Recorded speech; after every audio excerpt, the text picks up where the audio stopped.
मना किया था मैंने कि वहां नहीं जाना, रात को नहीं जाना, पर नहीं मानी मेरी बात।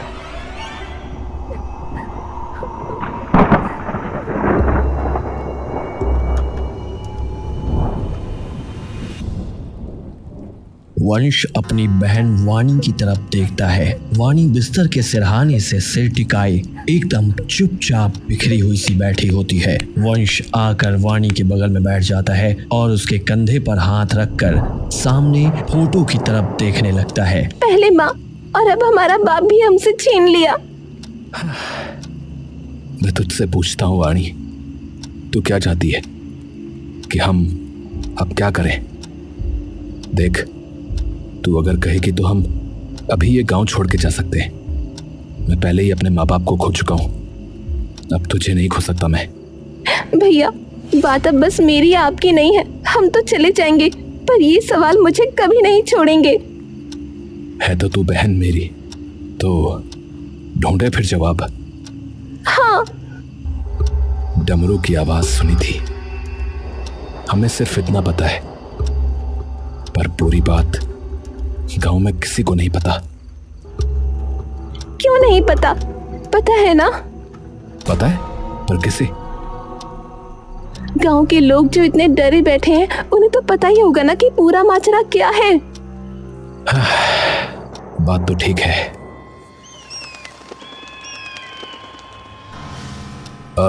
काका नमस्कार। अरे अरे आओ आओ बालकों, नमस्ते नमस्ते। अरे बैठो बैठो बच्चों। काका आपसे कुछ सवाल पूछने थे। सवाल? हाँ हाँ भाई, पूछो पूछो, क्या पूछना है पूछो। हुआ क्या था, क्योंकि मुझे पूरी बात नहीं पता लग पा रही है। काका थोड़ी देर चुप रहता है। पूरी बात तो मुझे भी नहीं पता है बेटा, पर सुनने में तो यही आया है कि वो जो है उस कुएं के पास चला गया था जहां जाना मना था। फिर उसे वो आवाज सुनाई दी होगी शायद, और बस फिर तो कुछ लोगों को अगले दिन उस कुएं के पास पूरा पानी से भीगा हुआ वो मिला। तो आपको उस कुएं के बारे में कुछ पता है? अब नहीं बिटिया, उसको तो ना देखने की और ना उसके बारे में जानने की कभी हिम्मत हुई। हाँ। अच्छा। ठीक है काका, प्रणाम। वंश और वाणी पूरे गांव में सभी से पूछताछ करते हैं, पर किसी को भी पूरी बात पता नहीं थी। पूरे गांव से पूछ लिया, पर किसी को कुछ नहीं पता। फिर कैसे होगा अब? कस्तूरी अम्मा, अरे उन्हें कैसे भूल गए? सबसे पुरानी तो वही है इस गांव में। यहाँ उन्हें पक्का कुछ ना कुछ तो पता ही होगा। हाँ, ये बात तो ठीक है। उन्हीं की झोपड़ी में चलते हैं फिर, चलो। वाणी और वंश दोनों कस्तूरी अम्मा की झोपड़ी पर चले जाते हैं। अंदर जा भी सकते हैं नहीं? अच्छा तुम हो? अम्मा अंदर आ सकते हैं क्या? आओ।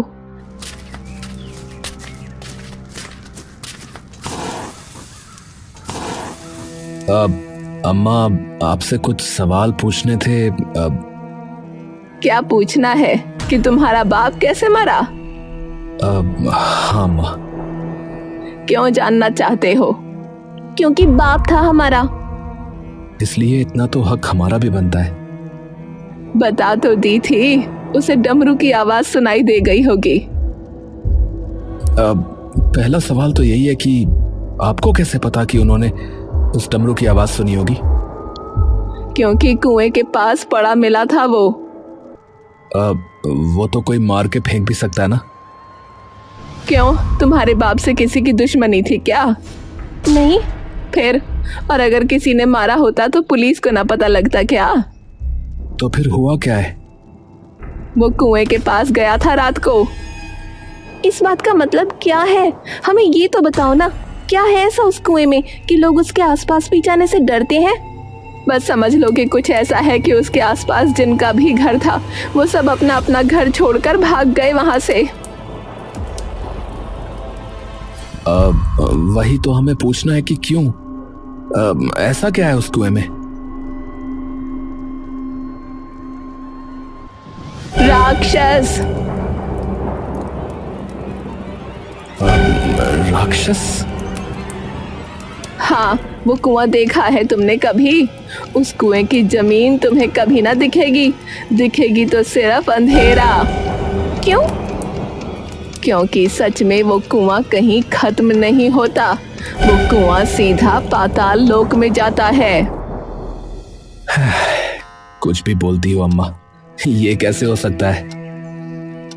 और पाताल लोक में डमरू कब से बजने लगे? जो है वही बता रही हूँ। आपको कैसे पता? आपने जाकर देखा है? गांव के कई लोग आए थे तुम्हारी तरह जो इसका पता करना चाहते थे, तो वो उस कुएं में गए।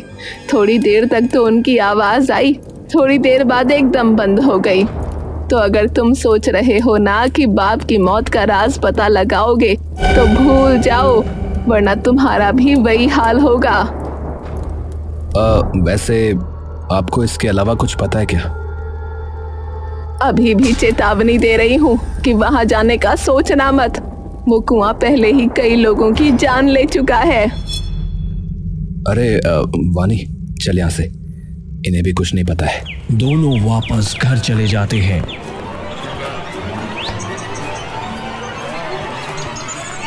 वाणी कमरे में बैठी अपना सितार बजा रही होती है। अरे चाचा, आप? अरे कैसे हो बच्चे तुम दोनों? चाचा नमस्ते। नमस्ते मेरी बच्ची। भाई वाह, बहुत ही सुंदर बजाया तुमने सितार। शुक्रिया चाचा। अरे अंदर आइए ना चाचा। तुम्हारे पापा के कपड़ों में हमें एक खत मिला बेटा। हाँ, वैसे बानी बेटा, तुम ये बांसुरी भी बजा लेती हो क्या सितार के साथ साथ? है? हाँ चाचू। अरे तो थोड़ी सी बजा के हमें भी सुनाओ। ठीक है चाचू।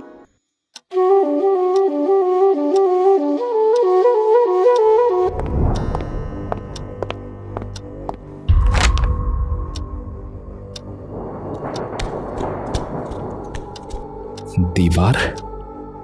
कौन सी दीवार? कौन सी गुफा? रास्ता कुएं में नहीं, दीवार पर।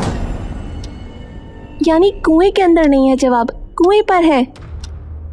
कुएं की दीवार पर? हाँ, हमें उस कुएं के पास जाना होगा। पर भैया अभी नहीं जा सकते, खतरे से खाली नहीं है उधर रात को जाना। हाँ, तो एक काम करते हैं, कल सुबह सुबह जाएंगे।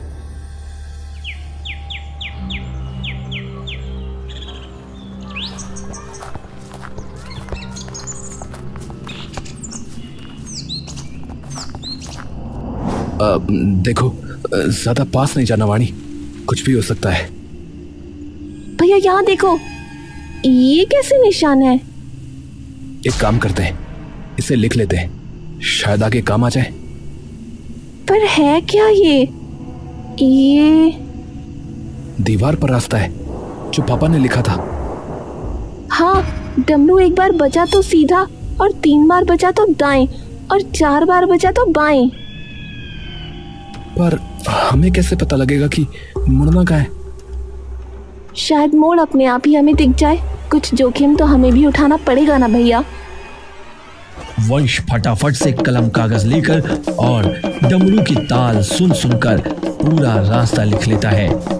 चल।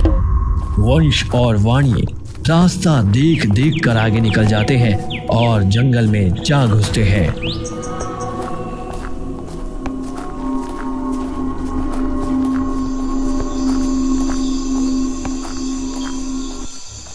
भैया इसमें तो आगे जाकर बाएं मुड़ना है, पर अभी तक तो कोई रास्ता बाएं गया ही नहीं।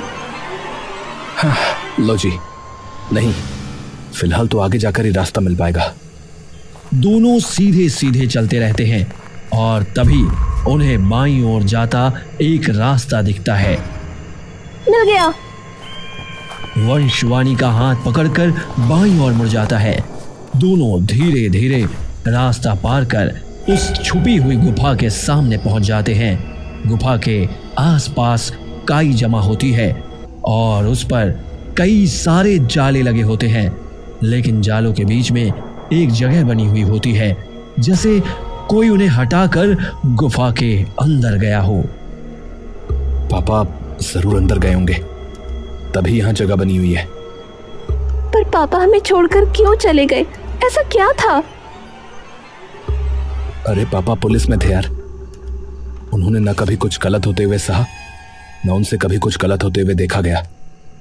तो जिस कुएं की वजह से गांव में इतनी मौतें हुई हों, तो बताओ वे कुछ क्यों नहीं करेंगे? वाणी चुपचाप वंश की ओर देखती रहती है। चलिए ना अंदर चल के देखते हैं। रुक, पहले मशाल जला लेते हैं, अंदर अंधेरा होगा ना। दोनों हाथ में मशाल लिए गुफा के अंदर घुस जाते हैं। दोनों आसपास देखते हैं, लेकिन कुछ नहीं होता। कई देर तक दोनों सीधे ही चलते रहते हैं कि तभी उन्हें एक औरत की आवाज आती है। जाओ। दोनों भाई बहन अचानक से पीछे मुड़कर देखते हैं। ये कौन था? पता नहीं, पर तू जल्दी जल्दी चल। फिर से उसी औरत की आवाज उन्हें आती है। जाओ मैंने कहा। एक हवा का झोंका वंश और वाणी के मुंह पर आकर लगता है। आप कौन है? आप कौन है? देखिए, हम सिर्फ यहाँ अपने सवालों के जवाब लेने आए हैं, तो अगर आपके पास हमारे जवाब हैं तो बता दीजिए ना। मीना की आवाज एक बार गुफा में गूंज जाती है। जल्दी जाओ वरना वो गुस्सा हो जाएंगे। थोड़े दिनों पहले एक आदमी भी यहाँ जवाब खोजते खोजते आया था, डूबकर मर गया वो। उसे नहीं पसंद कि कोई उनके करीब आए। जिन भी लोगों को ये मिला उन्होंने उसे डुबो कर मार दिया और कुएं के बाहर निकाल कर फेंक दिया था। तो जाओ तुम दोनों, इससे पहले उन्हें गुस्सा आ जाए। तो फिर उस डमरू की आवाज ने हमें वो रास्ता क्यों बताया? कौन सा रास्ता? यहाँ का। तुमने वो डमरू सुना तो तुम जिंदा कैसे बचे? जो भी उस डमरू की आवाज सुनता है वो उसे कुएं में खींच लेता है। अरे कौन वो? और आप हैं कौन? सामने क्यों नहीं आ रही? क्योंकि मैं मर चुकी हूँ, मेरी आत्मा है बस यहाँ। देखो तुम लोग जाओ वरना तुम भी। देखो, वो जो आए थे वो हमारे पापा थे, तो हम नहीं जाने वाले। हाँ देखो, उस कुएं या जो भी कोई उसमें है वो हमारे गांव के कई लोगों की जान ले चुका है, और हम अब की बार तो इसे रोकेंगे। हाँ, नहीं तो फिर हम भी मर ही जाएंगे। हाँ, क्योंकि अब तो कोई बचा भी नहीं हमारा। माँ बचपन में चली गई और पापा अब, और हम नहीं चाहते कि जो हमारे साथ हुआ वो किसी और के भी साथ हो। कुछ देर तक कोई आवाज नहीं होती। गई क्या? यही हूँ। हाँ, अच्छा। जिसकी आप बात कर रही हैं वो कौन है? मेरे पति राजेश भंडारी। क्या? तो वो कर रहे हैं ये सब? हाँ। क्या? मुझे कुछ समझ में नहीं आ रहा, आप साफ साफ बताइए ना थोड़ा। राज जी एक बहुत ही ज्ञानी और सर्वश्रेष्ठ संगीत आचार्य थे। हम दोनों इसी गांव में रहते थे। वो सभी संगीत के वाद्य बजाना जानते थे। उनके सुरों में, उनके तान में, उनके रागों में इतनी ताकत थी कि इससे कभी बारिश आ जाती, कभी बादल गरज जाते। जो भी सुनता वो मंत्र मुग्ध हो जाता। मुझे भी उनसे प्यार हुआ उनका सितार सुनकर। जब पहली बार सुना तो ऐसा लगा जैसे स्वयं देवी सरस्वती उनके मन में वास करती हूँ। उन्हें प्यार हुआ जब पहली बार उन्होंने मुझे राग यमन बजाते सुना बांसुरी पर। कुछ ही सालों में हमारी शादी हो गई, लेकिन गांव में एक और लड़का था, मन से लोभी और दिमाग से खोखला। उसे भी मैं पसंद थी। तो जब मेरी शादी हुई तो उससे शादी बर्दाश्त ना हुआ। तो जब एक दिन राज जी घर पर नहीं थे तो उसने अपने कुछ दोस्तों के साथ मिलकर मेरा अपहरण कर लिया और मुझे जंगल में ले गया। मुझे आज भी याद है कि मुझे जलाने से पहले उस लड़के ने मुझसे क्या कहा था, सिर्फ मुझसे शादी करनी चाहिए थी तुम्हें। जब आत्मा के रूप में आई तो सिर्फ इतना देखा कि राजेश जी मेरे जले हुए शरीर को अपनी गोद में लिए इस गुफा में बैठे हुए हैं और जोर जोर से चीख कर रो रहे हैं। धीरे धीरे उनका दर्द, उनकी पीड़ा ऐसे क्रोध में बदल गई जिसका भुगतान पूरे गांव को करना पड़ा। उस रात उन्होंने अपने हाथ में डमरू लिया। उस डमरू की हर ताल में सिर्फ भीषणता थी। इतने आक्रोश और क्रोध से उस दिन उन्होंने वो डमरू बजाया कि उसकी गर्जन से बादल भी फट पड़े। पूरा गांव भूकंप से तहस नहस हो गया। वो मंजर इतना भयानक और रूह कपा देने वाला था कि मानो शिव ने फिर से सती के प्राण जाने पर भैरव का रूप धारण कर लिया हो। मैं खूब चिल्लाई लेकिन मेरी एक आवाज नहीं सुनी। पूरा गांव मिट्टी में मिल गया। और आपके पति का क्या हुआ? वो भी उसी हादसे में डूब गए, पर उनकी आत्मा वो उसी डमरू में फंसी रह गई। वो अभी भी इस गांव के लोगों से नाराज है, तो तुम जाओ। वाणी थोड़ी देर तक नीचे सिर झुकाए कुछ सोचती रहती है और फिर धीरे से ऊपर की ओर देखती है। उनकी आत्मा को मुक्ति नहीं मिल पा रही है। वो अभी भी अपनी पत्नी, जिससे उन्होंने शायद सबसे ज्यादा प्यार किया, उसके चले जाने के दुख में है। तो अगर आप उनसे बात कर लें तो शायद वो शांत हो जाए। कोई आवाज नहीं आती। मैंने बहुत कोशिश की, पर वो मुझे उस डमरू के अंदर से सुन नहीं पा रहे हैं और ना ही देख पा रहे हैं। तो वो डमरू कहाँ पर है? मैं बता तो दूंगी, पर तुम कभी उस जगह तक नहीं पहुंच पाओगे। पहले ही यहाँ बाढ़ आ जाएगी और तुम्हें डुबो देगी। मैंने देखा है, उनके गुस्से से कोई नहीं बचा आज तक। वो पहले भी ऐसे ही थे। जब उन्हें गुस्सा आता था ना, तो मेरे अलावा उन्हें कोई शांत नहीं कर पाता था। कभी बांसुरी बजाकर तो कभी प्यार से समझाकर उन्हें मनाती थी। मिल गया जवाब। भैया आप यहीं रुको, मैं बस अभी थोड़ी देर में आती हूँ। क्या हुआ? कहाँ जा रही हो तुम? भरोसा करो। हाँ ठीक है। वाणी दौड़ती हुई गुफा से बाहर निकल जाती है। ये कहाँ गई? पता नहीं। थोड़ी देर बाद वाणी वापस लौट आती है और वंश का हाथ पकड़कर आगे बढ़ने लगती है। चलो। अरे पर मैं कह रही हूँ ना, कुछ नहीं होगा, चलो। नहीं, वहाँ मत जाओ, आप बस हमारे साथ रहो। वाणी और वंश धीरे धीरे आगे बढ़ने लगते हैं। तभी उन्हें पानी की आवाज बहुत जोर से अपनी तरफ बढ़ते हुए सुनाई देती है। वंश वाणी का हाथ पकड़कर वापस खींचने की कोशिश करता है, लेकिन वो नहीं रुकती। डरो मत भैया, चलते रहो। अरे तू पागल है क्या? अरे मर जाएंगे यार।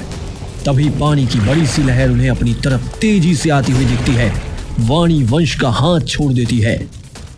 अरे चल वाणी, भाग। जब तक हम कुछ नहीं करेंगे तब तक ये सब यूं ही चलता रहेगा। वाणी अपनी जेब से एक बांसुरी निकालती है और बांसुरी बजाना शुरू कर देती है। पानी उनकी तरफ तेजी से बढ़ रहा होता है। अरे ये तो क्या कर रही है? अरे छोड़ बांसुरी। अरे बांसुरी क्यों बजा रही तू? तभी मीना की आवाज आती है। वो राग यमन बजा रही है जो उन्हें पसंद है। वंश चौंक कर वाणी को देखने लगता है।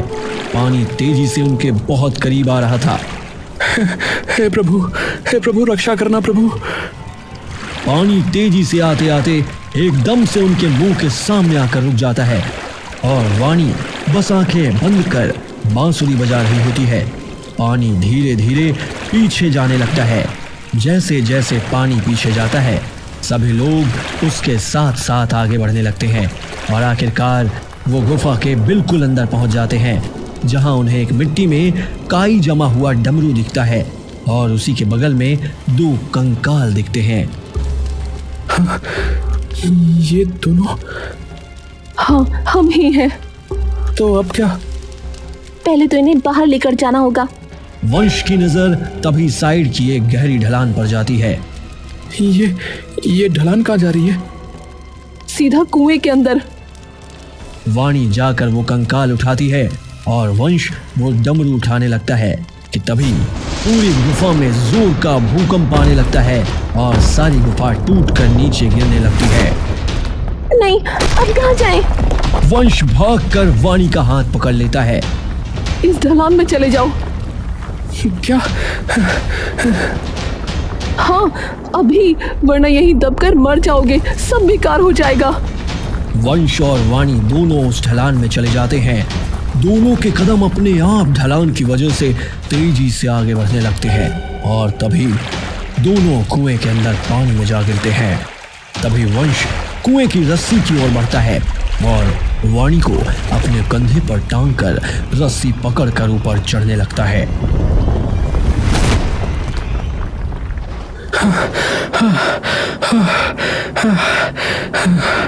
वाणी, वाणी, देखो ये डमरू अपने आप बज रहा है, देखो। डमरू एक एक करके जोर से बजता है, धरती हिलने लगती है। वंश गिरने ही वाला होता है पर वाणी आगे बढ़कर बांसुरी होठों से लगाती है। राग यमन की धुन गुफा में गूंजने लगती है। डमरू की गूंज धीरे धीरे कमजोर पड़ती है और उसके अंदर से एक तेज रोशनी निकलती है। उस रोशनी से राजेश की आत्मा सामने आती है, आंखों में दर्द और गुस्से का तूफान। वाणी बांसुरी बजाती रहती है। धुन समाप्त होते ही एक नरम रोशनी के साथ मीना की आत्मा भी प्रकट होती है। शांत हो जाओ ना, अब तो आप, मैं आ गई ना, चलो चलते हैं अब। राजेश की आंखों से आंसू बहते हैं।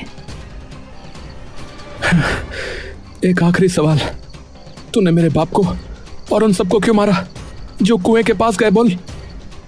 क्योंकि गुस्से में था, मैं गुस्से में था, ताकि कोई मेरी और मेरी मीना की यादों के करीब ना आए, ताकि कोई हमारे दर्द को फिर से ना छेड़े। इसलिए सबको दूर रखा, मौत बनकर। बस इतना कहकर दोनों आत्माएं एक दूसरे का हाथ पकड़कर धीरे धीरे प्रकाश में विलीन हो जाती हैं। आसमान साफ हो जाता है। कुआं जिसमें कभी सिर्फ अंधेरा हुआ करता था, उसके पानी की स्थिरता में अब पूर्णिमा के चांद का अक्स एकदम साफ चमक रहा होता है।